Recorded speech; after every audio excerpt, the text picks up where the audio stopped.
नवरात्रि के शुभ अवसर पर भगवान धन्वंतरि सुश्रुत चरकाचार्य सभी को नमन करते हुए आज हम जिस विषय में चर्चा करने वाले हैं, असमय बालों का सफ़ेद होना। तो हमारी प्रकृति माँ ने हमें बहुत कुछ दिया है। बहुत सारी ऐसी वनस्पतियां हैं, हम उनका ना उपयोग करके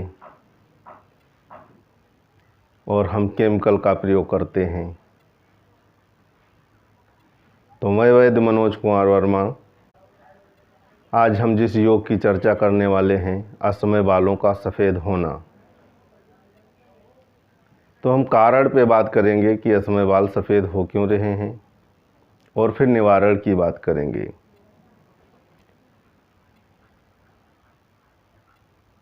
कारण इसके हैं कि हम आज पैकेट बंद फास्ट फूड, चरपरे, तली भुनी चीज़ें,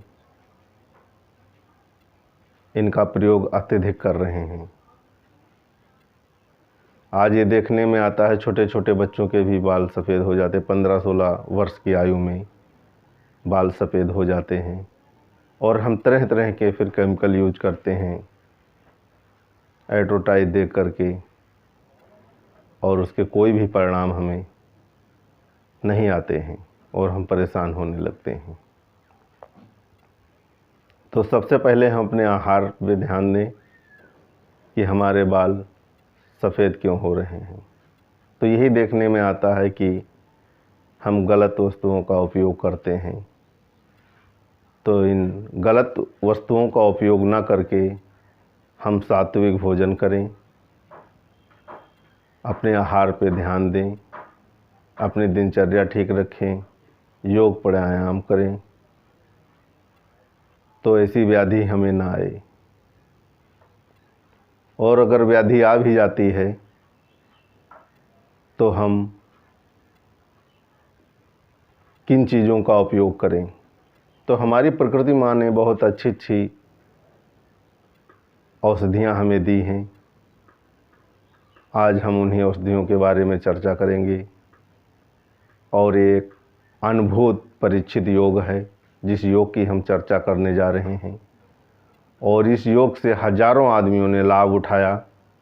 उस योग को आज हम आप लोगों के सामने प्रस्तुत करने जा रहे हैं, और आप सभी लोग भी इसका लाभ उठाएं। तो इससे असमय हुए बाल जो सफ़ेद हुए वो काले होंगे, बालों की ग्रोथ अच्छी होगी, और बालों में एक अच्छी चमक आएगी जो आपको देखने को मिलेगी। तो इसके लिए आप इस योग का प्रयोग करें जो मैं योग की चर्चा करने आप लोगों के सामने जा रहा हूं, और इसका लाभ उठाएं। योग कुछ इस प्रकार है। काले तिल,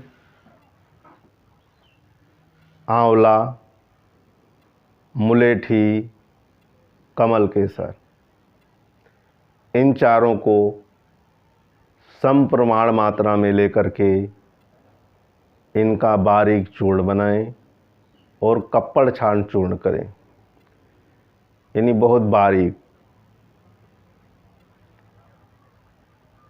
फिर इस पाउडर को एक कटोरी में डाल करके 50 ग्राम की मात्रा में, और उसमें 3 चम्मच शुद्ध शहद डाल करके और उसका अच्छा सा पेस्ट बनाएं,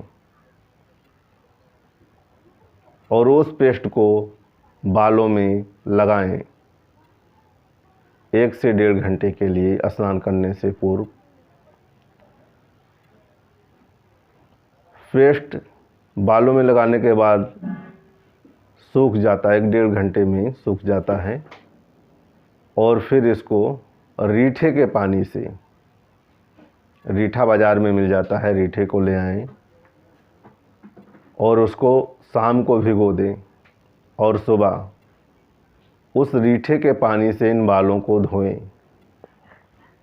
धोने के बाद फिर इसमें लगाने के लिए शैम्पू का प्रयोग नहीं करना है, कोई केमिकल वाली चीज़ों का प्रयोग नहीं करना है।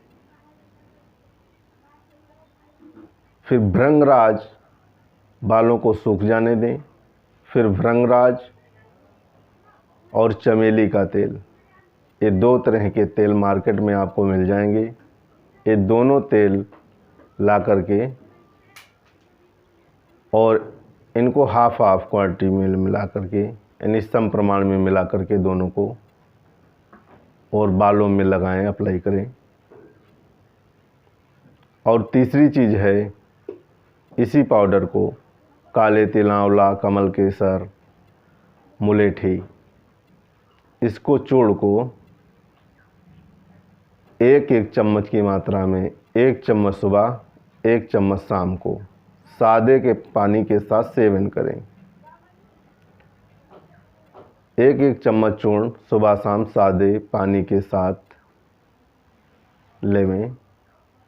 ऐसा अगर 1 से 1.5 महीने तक आप करते हैं तो बालों में आपको अच्छी शाइनिंग, अच्छी ग्रोथ और जो वाइट हुए बाल हैं असमय, वो काले होने लगते हैं और एक बहुत अच्छी ग्रोथ आपको देखने को मिलती है। तो ये जो प्रकृति माँ ने हमें औषधियाँ दी हैं, इतनी अच्छी अच्छी बहुमूल्य औषधियाँ दी हैं, उनका ना प्रयोग करते हुए आज हम केमिकल की तरफ भाग रहे हैं, जो हमारे बालों को, हमारे शरीर को बहुत हानिकारक, बहुत ही हानि पहुंचा रहे हैं।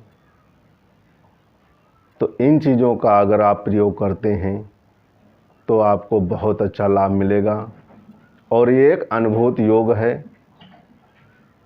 इससे हजारों लोगों ने लाभ उठाया। तो आज जो हमने इस योग को आप लोगों के सामने प्रस्तुत किया है, तो आप सभी लोग इस योग का लाभ उठाएं और आगे भी हम ऐसे योगों को आपके सामने प्रस्तुत करते रहेंगे, जिससे आप लोगों को बहुत काफ़ी सारा लाभ मिल सके और केमिकलों से बच सकें और लाभ उठा सकें। भगवान धन्वंतरी, सुश्रुत, आचार्य चरक सभी ने हमें और प्रकृति माँ ने हमें ऐसी ऐसी वनस्पतियाँ दी है।